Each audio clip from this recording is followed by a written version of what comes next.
There is a difference between guilt and shame. Guilt says, I did something wrong. That is useful. You can fix actions. But shame says, I am something wrong, which is paralyzing. You cannot build a life from that sentence.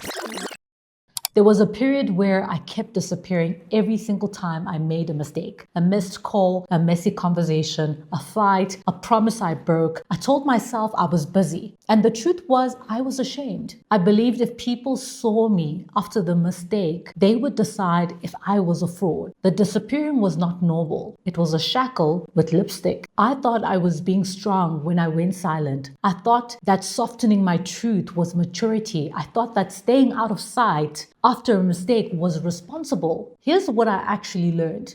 A silence can be a sanctuary, and it can also be a locked room. Maturity can be restraint, but it can also be pretending. Responsibility can be repair, and it can also be disappearance with a pretty bow on it. The difference lives inside of your body. When your body feels open and grounded, you're protecting your peace. When your body feels cramped and jittery, you're probably protecting your image. There was a season where I wore the costume like a uniform. I would show up with a fixed smile and a tidy answer. I would deliver on stage and crumble in the hallway after. I could hold a room and then hold my breath on the couch because my thoughts were too loud. I would make a promise and then avoid the person who needed it because I feared that they would see the messy process behind the result. I called it busy. It was not busy. It was shame holding the mic and me nodding along. What changed for me was asking myself a simple question. By now, you know I love to ask myself questions that if a person I love made the same mistake, would I throw them away? No. I would ask for the truth. I would help them repair. I would remind them of their pattern of goodness. So why was I special in the worst way? Why did everyone deserve grace except me to give it to myself? That question really cracked the door for me,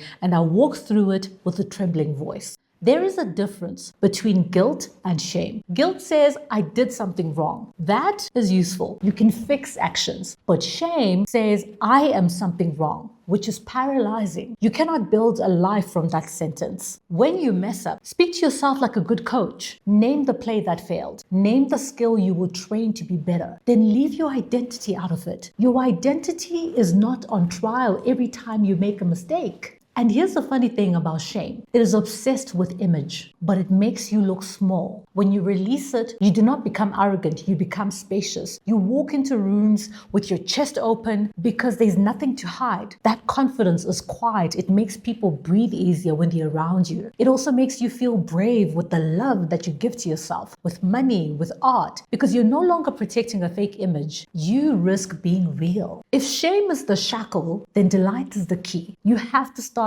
collecting tiny moments that prove that you are allowed to feel good. A song in the car that makes you laugh. The first sip of coffee. A text to someone who you love, who always texts you back. Give your nervous system micro-evidence that joy is safe. The body leans towards safety through repetition and not through speeches. And let's talk about our bodies, because shame anchors itself in there. Many of us have body stories that are not ours. A teacher maybe made a comment, a partner made a preference and called it a fact. A parent projected their fears onto your hips, your belly, your hair. You were too young to argue with a story that was dressed as love. So you swallowed it. And now it lives with you right there in the mirror. Here's a quiet rebellion. Thank your body in public ways that are about function and not display. Thank your legs for carrying you this far across a busy day. Thank you to your hands for writing contracts and cooking dinner and texting the people that you love. Thank you to my belly for the way it rises when I breathe out longer than I breathe in. Gratitude does not erase old stories on day one, but it helps you to start a new chapter. That chapter does not ask for your body to audition for worth. It gives your body a new job description, and that is sane. If you're rebuilding from a hard season, please know this. You're allowed to begin again without giving a full courtroom speech. People think healing must be loud to be real. It does not. You can make quiet repairs and you can choose quiet rooms. You can move slowly and still be moving.